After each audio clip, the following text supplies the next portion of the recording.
everyone, thank you so much for tuning in today. We've got the 57 body, 62 neck Stratocaster here, and I want to take a look inside and try to authenticate anything that I can. If you haven't, you can go back and check out the initial video of the guitar a few days ago. I played the guitar and talked about the story behind it, and I mentioned in that video that the serial number on this guitar indicates that it's most likely a 57 body, but all the contours and everything match up with that. The neck is a veneer board with the clay dots, so that puts it right around 62, 63 era. Now what's unique about this guitar is that it's clearly an ash body, and I'm thinking that if it's a 57 and it's ash, then the guitar was probably blonde.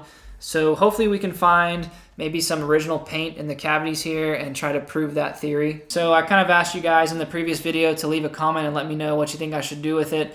You know, the most obvious things, it needs a new pick guard, and this guitar should have had a single ply guard, which should be pretty easy to find a reissue that will look the part. The neck has been oversprayed, as you can see on the back. It's kind of glossy back here, but you can tell that it's really dark underneath, and the finish was all played off before they oversprayed it. And they actually just oversprayed over the original finish, so the original lacquer is underneath here, and I do think that is the original decal on the front as well. But first thing I want to do is take off the neck, and we'll take a look and verify the neck date on this guitar.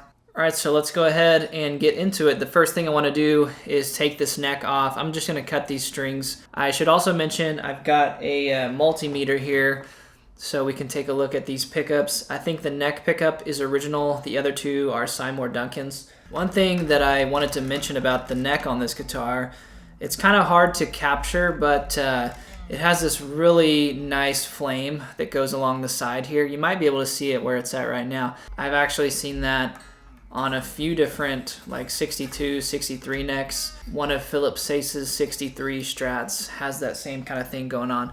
Okay, the strings are not coming off without removing this back plate, so I guess I'm gonna have to do that first. So this is gonna give us a first-hand look at possibly the original finish. It's like really dirty, plus you got these springs in here, but I don't see any body date, but it's definitely like a blonde color. Now, the owner of this guitar for the past 60 years told me in an email that he'd painted the guitar over like 3 or 4 times, and you can go back and check out the original video where I read that email, and he talked about the history of it. Let me get these strings out of here first, I guess. You know, I'm not sure how this will come off in the video, but this piece of wood is so cool looking. I mean, yeah, it's not an authentic Fender type refin. It's just natural, as I was saying, but I mean, it has the back. Look at the back, like that is the look right there. That looks like a 54 Strat, like an ash body 54 that somebody stripped and just stained, you know. Okay, so let's remove this Strat neck and see what the neck date is.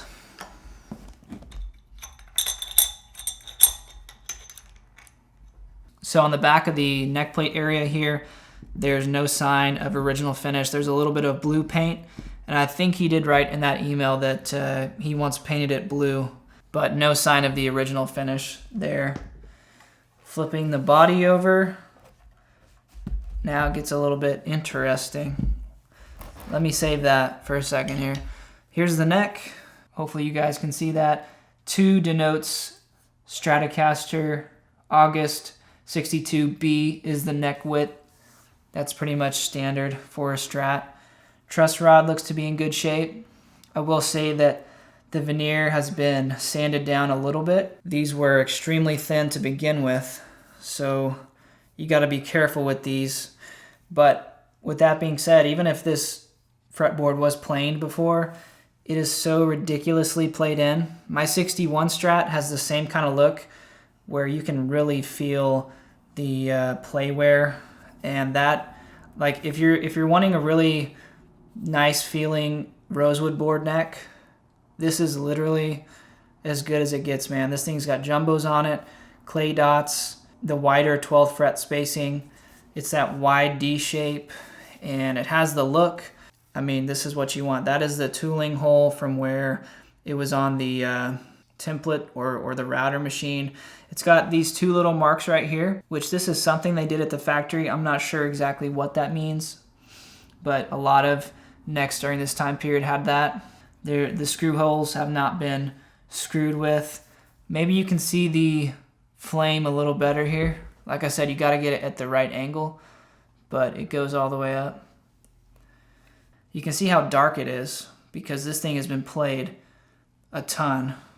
And I assume the gentleman that I bought it from is the one who did this overspray, but the original lacquer is underneath here and here. And I think that's the original decal, I really do. It has the patent number there and the patent pending on the contour body decal. I want to remove one of these tuners and take a look for sure. But my plan is to just remove this overspray on the back and make it look how it would have looked with all the finish plate off. If anyone has any ideas on how I can get this overspray off with the best method, please leave me a comment and let me know. I mean, my first idea was to just do some light sanding, you know, in the shape of this wear pattern and get it off. I've done that with my 59 Strat. I did that with the Mary Kay inside the routes and everything. So that's the best method for me. So moving on, you guys may have already seen here, this is the neck pocket, and it's been messed with a little bit. It's got some sanding marks, but that looks like blonde paint to me. You guys can be the judge of that. There's the blue again. I am so far 90% sure that's the original blonde paint. Let's open this thing up and verify that. All right, this is the moment of truth here.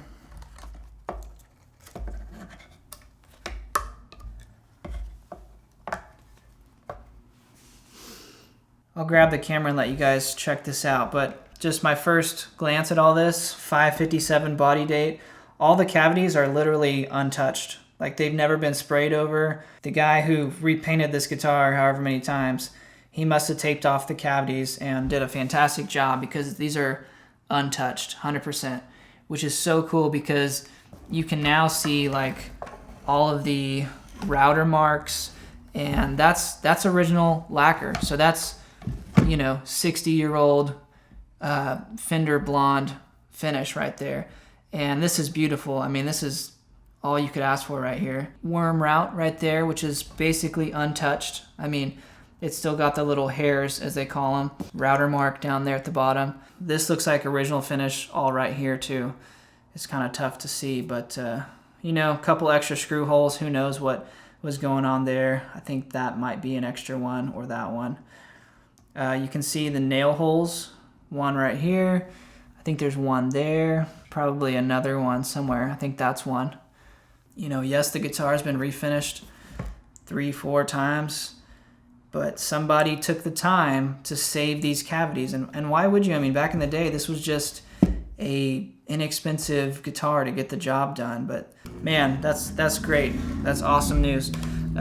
Looking at the electronics, you've got good and bad news. So these are the original pots here. This wiring job is pretty sporadic. Literally, you got free wires going who knows where. These two pots are original. Let's see what they date to. This one dates to 304 and 7/15, so 15th week of 1957. And that's the original phone book capacitor, as they say. Same on my 59, same on my Mary Kay guitar. This is an original black bottom pickup here. But yeah, this is great. And another cool thing, there is a pickguard shield underneath these pots. That is a 50s pickguard shield. So my 57 or 58, whatever, has the same kind of shield there. That's factory from Fender. This is not a Fender pickguard, so that's exciting. All this wiring, this has all got to go. I've got the two original pickups. One of them is not working, but I've got those with this guitar. So the volume pot has been replaced, and this is a non-original 5-way. And let's see if we can get a reading on this pickup. 5.57. Hopefully you guys saw that. And that's pretty standard reading. As I've always said, these old Strat pickups are all in the 5K range. Meanwhile, Texas Specials and everything else is like 6.5K. So that's a great pickup. These, not so great for what I'm trying to do. Probably will disassemble this pick guard and find a single ply guard. If anyone has one, please give me a ring if you would. I'm looking for one. The other two pickups, one is not working. One has already been rewound, but I'll see about putting those back in this guitar. But yeah, this is so cool, man. I love finding old guitars like this. Thank you guys so much for watching. If you would, leave me a comment and let me know what you thought of this video. If you have any advice as to what I can do to get that overspray off the neck. And stay tuned, I got another old Strat on the way. I've got another old Fender that I've never had before in the room right now. I'm gonna do a video on that. So here are some bonus features. If you're still watching, I appreciate you.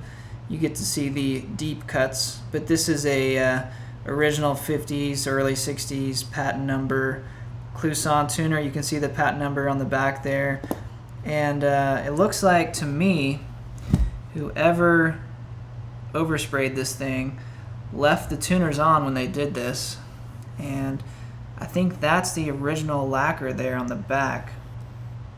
It's very tough to photograph, but in certain light, you can see the checking in that finish underneath where the tuner was.